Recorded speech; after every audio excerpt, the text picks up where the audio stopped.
오경을 보고 있습니다. 모세오경의 6번째 시간이죠. 6번째 시간 레위기 2번째 내용을 보고자 합니다. 지난 시간에 나눴다시피 레위기는요, 이렇게 어려운 내용들을 계속 이렇게 담고 있습니다. 그래서 많은 사람들이 넘겨버린다고 했죠. 그러나 그 속에는요, 무시할 수 없는 너무나도 보물 같은 내용들을 굉장히 많이 담겨져 있는 책이 레위기인 것입니다. 지난 시간에 레위기의 첫 번째 핵심을 나누었습니다. 거룩하신 하나님의 백성은 자기 자신을 거룩하게 구별해야 된다는 것입니다. 그래서 어떻게 하는 것이 구별하는 건가? 그래서 세 가지로 말과 틈을 내고 틈을 메우고 마음과 하나님의 마음과 나의 마음이 연결되는 것이다 라면서 구별에 대한 내용을 나눴고요. 계속해서 이렇게 레위기를 살펴보면 이렇게 레위기를 계속 스킵하면서 이렇게 꺼려지게 되는 또 다른 이유는요. 오늘 우리에게 이 구약 성경의 종교 의식 관련 규정들이요 너무나도 낯설기 때문입니다. 더구나 우리는요 신약 시대에 살고 있습니다. 그래서 레위기에서 말하는 이 제사 예배는요 예루살렘의 성전의 파괴로 인하여서 외형적으로 끝났을 뿐만 아니라 사람을 하나님에서 갈라놓게 하는 이 죄를요 예수 그리스도께서 자신의 목숨을 희생함으로써 단번에 끝내신 이후로는 실질적으로 끝났기 때문입니다. 그러니까 아무래도 이 레위기의 내용들이 우리가 거리가 먼 것처럼 느껴지는 것입니다. 그러나 레위기를 조금 더 살펴보면 제사에는 이렇게 하나님께서 명령하신 이 제사를 조금 더 살펴보면 우리의 신앙에서 절대로 포기할 수 없는 요소, 근본 요소, 정신이 있음을 우리가 알 수가 있는 것이죠. 그래서 두 번째 레위기의 핵심은 무엇이냐? 거룩한 구별은 하나님의 말씀에 의한 제사에서 시작된다는 것입니다. 거룩한 구별은 하나님의 말씀에 의한 제사에서 시작된다. 하나님께서 우리에게 이 예배, 제사를 명하여 주셨습니다. 하나님께서 이 명한 이 예배, 또 이렇게 제사를 통해서 그러면 우리는 무엇을 경험하게 될까? 크게 세 가지로 여러분과 함께 나누고자 합니다. 첫 번째, 우리가 예배를 통해서 무엇을 경험하게 되는가? 하나님의 주권과 은총을 경험합니다. 하나님의 주권과 은총을 경험한다. 1절, 2절의 내용을 보니까 너희는 여호와께 짐승으로 제물을 바칠 때 소나 양으로 바쳐라. 하나님의 의지가 있는 것입니다. 하나님의 명령입니다. 주권입니다. 4절 하반절에 보니까 그 제물은 바친 사람을 위한 제물이 되어 그의 죄를 씻어줄 것이니라. 은총을 얘기하고 있는 것이죠. 하나님께서 제사를 명하실 때 하나님은 우리의 죄 때문에 제사를 명하셨습니다. 하나님께서요, 야 너희가 한번 살 방법을 한번 고안해봐 하지 않으셨습니다. 만약에 그러셨다면은 우리 인간의 입장에서는 최대의 난제를 경험할 수밖에 없었어요. 죄를 처리하는 방법을 어떻게 해야 하나님이 받으실까? 100일 기도를 드려야 될까? 산에 있는 불로초를 구해서 하나님께 드려야 될까? 바다 깊은 곳에 수영해서 진귀한 해산물을 바치면 될까? 하나님께서 이렇게 명하셨다면 이게 더 골치 아픈 일입니다. 하나님은요, 우리가 죄인임을 너무나도 잘 아시는 분이십니다. 그래서 하나님은 우리의 안을 보신다고 하셨습니다. 그러니까 우리의 숨겨져 있는 이 죄를 보고 그냥 넘겨질 수 없는 것입니다. 왜냐하면 그 죄가요, 사실 하나님을 망가뜨리는 것이 아니라 우리를 파괴시키고 그 죄가 우리를 무너뜨리는 것을 너무나도 잘 아시기 때문입니다. 하나님께서 이 제사를 명하실 때 이 명하신 이유가 하나님께서 육식을 좋아하기 때문에 제사를 명하신 게 아닙니다. 그 사람의 정성을 보려고 제사를 명하신 것이 절대 아닙니다. 짐승을 잡아서 이 속죄 제물이 진노하신 하나님을 달래기 위해서 그렇게 제사를 명한 것이 절대로 아닌 것입니다. 우리가 스스로 예배를 생각할 때 오해하는 지점이 여기에 있는 것입니다. 내가 예배를 출석하면 하나님이 기뻐하시기 때문에 매주 쿠폰 모으듯이 쿠폰을 모으다 보면 언젠가 하나님이 더 큰 것을 주실 것을 믿기 때문에, 혹은 내가 이렇게 정성을 다해서 드려지는 예배를 보여드리면 하나님은 너무나도 기뻐하시겠지, 혹은 내가 하나님을 너무나도 분노케 한 여러 방면이 있는데 이것을 좀 해결해 보고자 예배에 나오는 것이 아닌지, 이렇게 예배에 대한 많은 오해 지점들이 있습니다. 그런데 이 오해 지점들이 우리의 것만이 아니었어요. 고대 시대부터 이러한 동기를 가진 제사 일들이 굉장히 많았습니다. 하나님을 믿지 않는 자들도요, 이방인들이 제사 풍습이 있는 걸 우리가 잘 알고 있습니다. 그들의 믿는 신은 항상 하나님의 캐릭터가 어떤 하나님이냐? 진노하시는 하나님이에요. 진노하시는 신이었습니다. 그래서 그들은 제사를 드릴 때 제물을 바쳤습니다. 진노하는 신을 달래기 위해서 그렇게 한 것입니다. 더욱이 그들이 진노하는 신의 그 까닭이 무엇이냐? 정성이 부족했기 때문에 그 신이 진노한다는 것을 굳게 믿었습니다. 그래서 이 진노를 해결하려면 신에게 정성과 성의를 굉장히 잘 표현해야 된다고 생각했습니다. 그래서 극단적인 경우는 최고의 정성을 들이기 위해서 사람을 죽여서 희생 제물을 바치기도 했습니다. 우리나라 역사에도 이런 인신제사와 흡사한 역사들이 많이 있습니다. 통일신라 시대 기록을 보면요, 성덕대왕 성종을 제작하기 위해서 34년간이나 공을 들입니다. 그런데 계속 실패하는 거예요. 그러자 젖먹이 어린아이를 끓는 쇳물에 던져버려서 그렇게 했다는 이야기가 있습니다. 그러자 종에서 신묘한 소리가 나기 시작하고 그 소리가 마치 어미를 부르는 것 같아서 에밀레 종이라는 별칭이 붙게 됩니다. 뿐만 아니라 소설을 보면요, 많은 이렇게 인신제사와 같은 요소들을 많이 포함하고 실제로 아프리카 같은 경우에도 인신제사를 많이 행하고 있는 것을 우리가 알 수 있습니다. 이것이 무엇이냐? 온전히 신을 달래기 위한 요소였고 방식이었습니다. 그러나 여호와 하나님은요, 전혀 다르십니다. 이 제사를 명령하신 이유가 명확했어요. 4절 후반절에 보니까 그 제물은 바친 사람을 위한 제물이 되어 그의 죄를 씻어줄 것이니라. 하나님의 명하신 제사는 죄의 처리를 위한 유일한 동기만 가지고 있었어요. 내가 열받았기 때문에, 내가 너 정성 보려고. 이게 절대 아닌 것입니다. 이는 하나님의 유익을 위해서, 하나님의 이익을 위한 것이 아니라 온전히 우리 자신을 위한 명령이었다는 것을 우리가 알 수가 있는 것이죠. 그래서 우리가 생각하는 예배의 관점을 확실하게 잡아야 됩니다. 예배를 드리는 자가 하나님을 위해서 무언가를 하고 무엇을 통해서 하나님을 기뻐하는 행위가 절대로 아닌 것이라는 것입니다. 다시 말해서 아래에서부터 위로 향하는 사건이 아니라는 것이에요.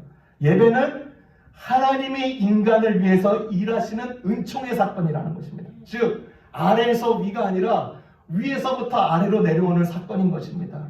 인간이 하나님의 보좌를 막 흔들어가지고 무언가를 얻어내려는 의식이 아니라 하나님이 먼저 우리를 부르시고 우리를 위하심을 받아들이고 누리는 것이 예배라는 것이에요. 그래서 루터는 이 사실을 아주 간단 명료하게 이렇게 얘기합니다. 하나님은 말씀을 통해 우리에게 말을 걸고 우리는 기도와 찬양으로 하나님께 말한다. 여러분 주보 한번 보시겠어요? 주보에 이런 요소들이 굉장히 많이 있는 것입니다. 주보 순서시 한번 보세요.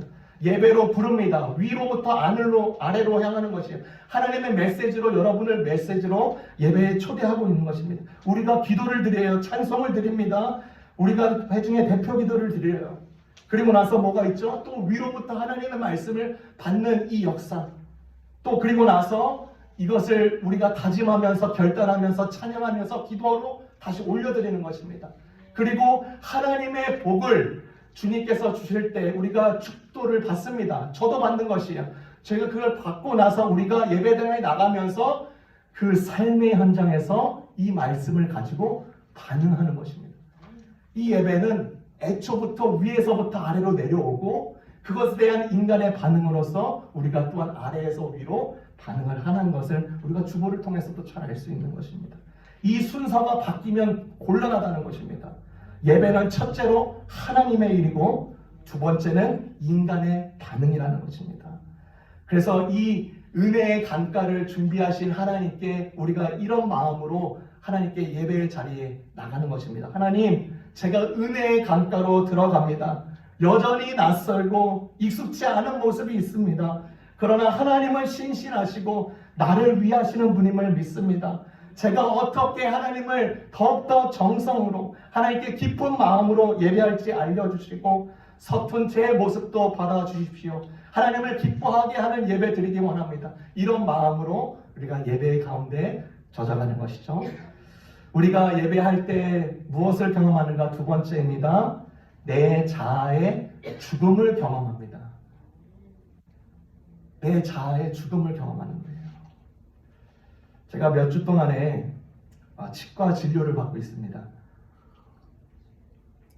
치과 진료 얘기만 들어도 별로 좋지 않죠. 네. 저도요 이렇게 코로나가 이렇게 터지면서 그 치과 진료 잘못 가면 또 코로나 걸리면 그 기간 동안 다 스킵한 거예요. 그러니까 제 이 상태가 어떨지를 저도 이제 가늠을 한 거죠. 안 좋겠구나. 치과 진료 딱 가서 엑스레이 딱 찍는데요. 야, 참 엑스레이 앞에서 제 자신이 완전히 죽는 것입니다. 의사 앞에서 제 자신이 완전히 죽는 거예요. 의사가 그 사진을 보더니 한 6개 정도를 넘버링 하는 것입니다. A20, B13, 뭐 M12, 뭐 이제 이름이 있나 봐요. 그거를 이제 어시스턴트한테 이제 적으라고, 문제가 있는 번호를 적으라고. 그러니까 제가 그걸 들으면서 두 가지 감정이 들었습니다. 첫 번째, 불쾌하다. 좀 살살 맞아던지 자기가 졌던지. 근데 변명을 할 수가 없는 것입니다. 엑스라 앞에서 죽고 의사 앞에서 죽는 것입니다. 두 번째 느낀 감정이 뭐냐? 감사하다였습니다. 의사 선생님이요, 이 이빨 다 고칠 수 있습니다. 걱정하지 마세요. 라는 이 한마디의 말 때문에 처음에 들어갈 때 굉장히 힘들었거든요. 그런 때 나올 때, 그리고 두 번째 갈 때, 세 번째 갈 때 얼마나 제 발걸음이 달라졌는지 몰라요. 왜요? 의사의 그 자신감 있는 그 말 한마디 때문에. 여러분, 제사를 볼 때요, 이 감정이 동일하게 드러납니다. 제사의 절차가 나옵니다. 2절에서부터 9절까지 우리가 함께 보겠습니다. 2절, 3절을 보니까 이스라엘 자손에게 말하여 이르되 너희 중에 누구든지 여호와께 예물을 드리려거든 가축 중에서 소나 양으로 예물을 드릴지니 그 예물이 소의 번제임에 흠없는 수컷으로 회원문에서 여호와 앞에 기쁘게 받으시도록 드릴지어다. 첫 번째, 선택을 합니다. 선택. 소를 하나님께 드릴 사람은 소 생축 중 흠 없는 것을 하나님을 위해서 선택합니다. 그리고 나서 3절에 보니까 드리는 것이에요. 수소를 선택한 후에 성막문 앞으로 끌고 가서 하나님께 드립니다. 제사장은 하나밖에 없는 이 성막문에서 이 예물을 받습니다. 그리고 나서 이어지는 행동이 4절입니다. 안수입니다. 그가 번제물의 머리에 안수할지니. 안수는요, 그냥 이렇게 폼 있어 보이려고 하는 게 아닙니다. 자기의 죄를 전가시키는 행위인 것입니다. 그래서 자기가 지은 모든 죄가 흠 없는 수소에게 전가되는 것입니다. 자기가 죽을 것을 소가 대신 죽어도 되는 것입니다. 그리고 이어서 5절에 보니까 그는 여호와 앞에서 그 수송아지를 잡을 것이요 죽이라. 죽이는 과정이 있습니다. 여기서 그는 자기가 예배드리는 사람, 자기가 끌고 온 사람이 직접 죽이는 것입니다. 제사장이 죽이지 않습니다. 자기 예배는 자기가 드리는 것입니다. 자기가 죽여서 그의 피를 받고 그 피를 제사장에게 주는 것입니다. 그리고 이어서 5절에 보니까 그 피를 번제단 사면 가운데 이것저것 뿌립니다. 이 피를 뿌린다는 것은 피 흘림이 없이는 사함이 없다는 이 히브리서 9장 22절의 말씀을 근거로 이것을 피를 뿌리는 것입니다. 그리고 사면에 뿌린다. 그러니까 이것을 번제단이라고 예를 들면 이쪽도 뿌리고 이쪽도 뿌리고 이쪽도 뿌리고 이쪽도 뿌리는 사면 전체적으로 다 뿌리는 속죄의 완벽성, 철저한 절차를 이야기해주고 있는 것이죠. 그리고 나서 6절에 보니까 가죽을 벗기고 각을 뜬다. 각을 뜨는 과정이 있습니다. 여러분, 가죽을 벗긴다는 의미는 나의 겉사람, 곧 위선과 거짓과 외식과 가식을 벗겨야 하나님이 기뻐하신다는 것입니다. 각을 뜹니다. 각을 뜨기 위해서 어떻게 합니까? 먼저 뿔을 자릅니다. 이 뿔이 뭐죠? 교만의 뿔을 자르고 다른 사람을 자꾸만 아프게 하고 받는 뿔을 없애야 하나님이 기뻐하시는 거예요. 그리고 다음, 다리를 절단합니다. 세상으로 하나님을 거역하려는 발걸음을 잘라서 그것을 드리는 것이 하나님께 드려지는 제사라는 것입니다. 그리고 7절, 8절에 이어서 이 고기를 번제단에 올립니다. 그리고 9절에 가니까 내장과 정갱이를 물로 다 씻어 태웁니다. 내장과 정갱이를 물로 씻은다는 의미는 내 속에 있는 것, 미움과 시기와 질투와 혈기와 불평과 이간함과 모함 등을 다 씻으면서 회개의 자리로 나오라는 것입니다. 여러분, 이 과정을요, 지금 이렇게 짧게 있지만 이 과정을 여러분의 머릿속으로 한번 그려보십시오. 철저하게 잔혹하게 보이는 핏부림의 현장입니다. 재물을 각을 뜸으로써 철저하게 죽음을 보는 것이죠. 내 자신의 죽음을 나타내고 있는 것입니다. 그래서 한편으로는 진짜 처절하고 잔혹한 광경이지만 또 다른 한편으로는 희망의 광경입니다. 왜냐하면 죽었지만 이 죽음이 내가 사는 죽음이기 때문입니다. 예배를 통해서요, 내가요 철저하게 죽는 것입니다. 이 일을 제기하기 쉽고 내 삶의 방식을 계속 고수하면서 그렇게 하나님께 나아가고 싶지만 하나님 앞에서 온전히 죽는 것이 제사고 예배인 것을 우리에게 알려주시는 것입니다. 이 예배를 통해서 선포되는 하나님의 말씀 앞에서 우리 자신이 죽는 것이죠. 그럴 때 그 말씀이 나를 지배하게끔 한 주 동안 그 말씀의 거울에, 그 말씀의 힘에, 그 말씀의 권세에 맞추어서 우리 자신을 구별하게 시작하게 되는 것입니다. 그래서 죽었는데 오히려 더 잘 사는 것입니다. 이것이 신비인 것이에요. 여러분, 세상은요, 세상의 원리는 어떻습니까? 살기 위해서 절대 죽으면 안 돼. 살아남아야 돼. 현대시대에서요, 주체적으로 살라 그러고 진취적으로 살라 그러고 자주적으로 독립적으로 계속 살아가라고 명합니다. 너의 인생은 너의 것이야. 그래서 잘 사는 것, 웰빙이 현대시대의 모토입니다. 여러분, 근데 진지하게 우리가 이렇게 질문할 수 있겠죠? 잘 살려고 하는데 결과는 어떻습니까? 생활비를 버는 법은 배웠는데요, 어떻게 살 것인가를 잊어버렸습니다. 인생을 사는 시간은 늘어났는데 시간 속에 삶의 의미를 어떻게 넣어야 될지를 상실했습니다. 키는 커졌는데 인품은 왜소해집니다. 가진 것은 몇 배나 되었지만 가치는 더 줄어들었습니다. 사랑은 더 많이 해야 되는데 사랑을 더 적게 하고 거짓말은 더 자주 합니다. 공기 정화기는 집집 곳곳에 잘 세워놨지만 영혼은 더 오염되고 있습니다. 쾌락을 느끼게 하는 많은 약들이 나오고 있지만 행복을 느끼기 더 어렵습니다. 수많은 광고가 우리의 삶의 질을 굉장히 많이 높여줄 것이라고 말을 하지만 삶의 질을 오히려 퇴보시키고 있는 이 현대사회, 하나님의 원리를 무시했기 때문입니다. 하나님의 원리는 정반대인 것이에요.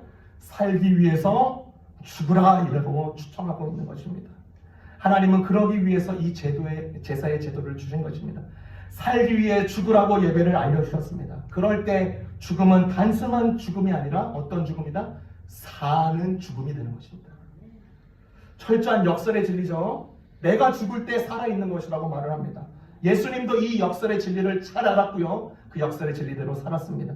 미랄의 비유를 알려주십니다. 하늘에 미랄이 떨어졌는데 그 떨어진 데 죽지 않으면 그 알이 하나만 있을 것이다.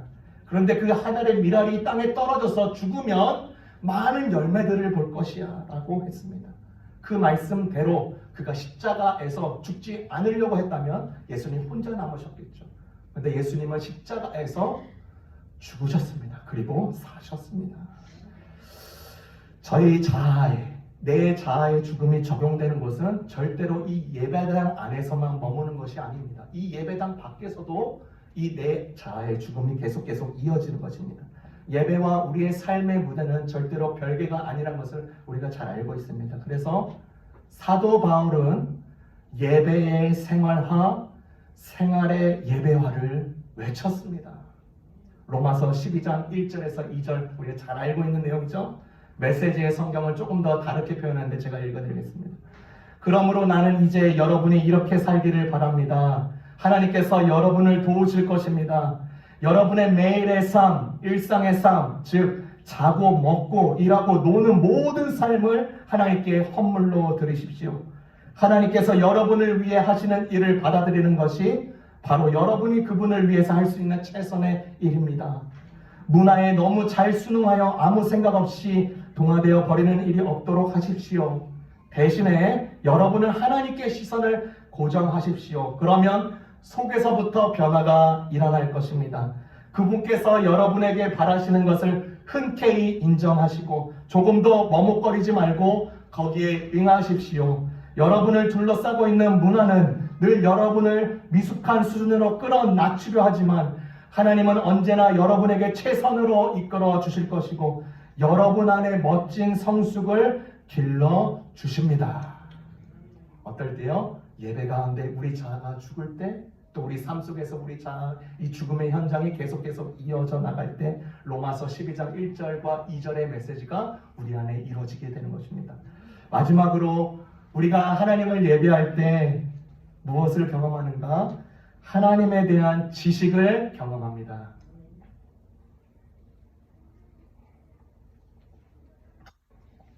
하나님은 죄를 그냥 방관하지 않으십니다. 죄를 처리하기를 원하십니다. 이것을 기뻐하신다고 하셨어요. 3절에 보니까 여호와께서 그 예물을 기쁘게 받으시도록 하여라. 9절의 하반절에 보니까 그 냄새를 기뻐하신다. 그러니까 하나님이 고기 냄새 맡고 좋아하시는 건가? 그럼 고기를 더 태워야 되는 건가? 이렇게 오해하는 게 아닙니다. 죄가 처리되고 타서 소멸되는 것을 너무나도 기뻐하신다는 거예요. 하나님은 이 예배를 통해서 예배의 의식 자체에 이것이 너의 목적이 아니라 하나님을 알아가는 것이 정수임을 이 제사를 통해서 알려주시는 것이죠. 그래서 호세아 선지자가 6장 6절에서 이렇게 정확하게 지적했습니다. 번제보다, 그러니까 예배보다 하나님을 알기를 더 원한다. 번제가 필요 없다는 내용이 아니라 이 제사를 통해서 하나님 아버지를 더욱더 알아가도록 하라. 그것을 절대로 놓치면 안 된다. 그것을 이야기해주고 있습니다. 제사를 통해서요, 우리가 하나님 아버지를 보고 죄를 보는 것입니다. 죄는요, 절대로 우발적인 사고가 아닙니다. 죄는요, 세력이고 힘입니다. 사람을 구속시키는 힘을, 아주 막대한 힘을 가지고 있어요. 그리고 이 죄는 다른 사람을 끌어들여서 그 사람도 죄에 합류하도록 하는 그 영향력입니다. 여러분, 미국에서는 총기 사고가 굉장히 많이 빈번하게 일어나고 있습니다. 그 예전에 어떤 젊은 그 여자가 20살 중반인가요? 그 학생들 학교에 가서 총기 사건을 일으켰습니다. 무차별하게 막 쏘는 것이죠. 동기도 없습니다. 그냥 죽이는 것이죠. 얼마 전 뉴스에 보니까 시애틀에서도 임산부가 이렇게 차 안에서 신호 대기를 하고 있는데 어느 한 자가 와서 그냥 머리에 총을 쏴고 그 다음에 빨리 응급실에 가서 이 아기를 살리려고 했는데 그걸 실패하고 다 죽었습니다. 그러면서 그 자가 경찰에게 잡힐 때 하는 말이가 이 말이었어요. I did it. I did it. 자기가 했다는 거예요. 아주 뻔뻔하게 말합니다. 당당해요. 보이는 죄가 이렇게 우리 안에 옆에 있을 때 우리가 뉴스로 매스컴으로 볼 때 절망적이게 다가옵니다. 사람들을요 깊은 슬픔에 잠기게 합니다. 여러분, 보이는 죄만 그렇습니까? 내적 죄악도 그렇습니다. 미워하는 것을 한번 습관을 한번 해보십시오. 관계가 아주 쉽게 무너지는 것을 우리가 볼 수 있습니다. 하나님의 말씀에 대해서 계속 NO 해보십시오. 체질화가 됩니다. 체질화가 되어서 하나님으로부터 멀리하게 되어 있습니다. 죄의 구렁텅이에 한번 빠져보십시오. 죄가 얼마나 추악하고 더러우며 가공할 만한 힘을 가졌는지 깨닫고 이게 죄가 힘이 있구나 두렵게 하게 됩니다. 죄의 이런 악마적인 모습을 보기 전까지 사람들은 이렇게 말하는 경우도 있습니다. 인간이 그렇게 한 번쯤 실수할 수도 있지, 뭘 가지고 그런 걸 가지고 난리야 라고 하면서 죄를 두둔하거나 이렇게 하는 것을 관대한 처사로 여길 때가 많습니다. 여러분, 우리가 히틀러를 잘 알고 있습니다. 히틀러의 코수염 밑에 달린 악마의 이빨을 보기 전까지 사람들은 히틀러를 굉장히 동정했습니다. 그렇지, 1차 대전 때 우리가 너무했어. 패전한 나라를 너무 벗겨먹었어. 그러니까 히틀러 같은 사람이 나오지. 그 사람 말도 맞는 데가 있어 라고 하면서 그를 대단히 옹호했습니다. 살인마 스탈린의 경우도 그랬습니다. 스탈린은 사람들이 스탈린의 사탄적인 그 살인 행각을 보기 전까지 그와 협상하려고 부단히 노력했습니다. 그런데 스탈린은 이렇게 협상을 시도하던 루즈벨트 대통령을 철저하게 가지고 놀았다는 것 우리가 잘 알고 있습니다. 여러분, 이렇듯 죄의 진상을 바로 알고 나면 죄는 협상하기란 불가능한 거구나. 협상하는 내용이 아니구나. 죄랑 타협하는 것이 아니라는 것을 우리가 잘 알게 됩니다. 죄는 끼안고 갈 협상 내용이, 협상 대상이 아니라 반드시 어떻게 해요? 처리돼야 될 것입니다. 하나님은 죄가 처리되기를 원하시는 분이십니다. 4절 후반절에 보십시오. 그 제사의 냄새를 기뻐하신다. 죄의 소멸과 타는 역사를 하나님이 기뻐하신다. 하나님은 또 어떤 분이신가요? 예배를 통해서 하나님은 어떻게든 살리고자 하는 분이라는 거예요. 내 반면에 인간은 어떻게든 죄를 잡으려고 하는 것입니다. 미가서 3장에 보니까 이스라엘 지역에 예루살렘이 부실공사가 일어났습니다. 우리가 보이는 건물의 부실공사가 아니라 그들의 사회를 건설하고 있는 기초 토양, 그들의 내면의 건물이 부실공사가 났습니다. 그 부실공사에 3명의 주역들이 있었는데 정치 행정부 지도자, 2번째 제사장, 3번째 선지자였습니다. 이들이 뇌물을 받고 재판을 하기 시작합니다. 뇌물을 받고 하나님이 좋은 메시지를, 그 사람에게 향기로운 메시지를 전해줍니다. 돈을 받고 그들이 필요한 예언을 얼마든지 쏟아냈습니다. 그리고 이것으로 그치지 않고요, 가난하고 약한 자를 골라서 노예로 팔아넘깁니다. 절대로 있어서는 안 될 일들, 그런 일이 설마 있었겠어 라고 생각하는 그런 일들이 그 가운데 일어났습니다. 여러분, 이들이요, 제사, 예배를 드리지 않는 사람이었습니까? 아닙니다. 누구보다도요, 예배를 철저하게 준비하고 말씀을 연구하고 집례할 때에 하나님을 진정으로 예배할 수 있게끔 도와주는 일꾼 역할, 섬김의 역할까지 하는 자였습니다. 그런데 이 미가 선지자의 메시지가 기원전 690년까지 계속 울려 퍼졌습니다. 그리고 나서 그 이스라엘 그 공동체, 예루살렘 성전, 그것이 폐허가 586년에 일어났는데, 즉 100년간 그렇게 수십 번, 수만 번의 메시지를 비춰주는데도 그들은 동일하게 그 죄를 움켜잡았습니다.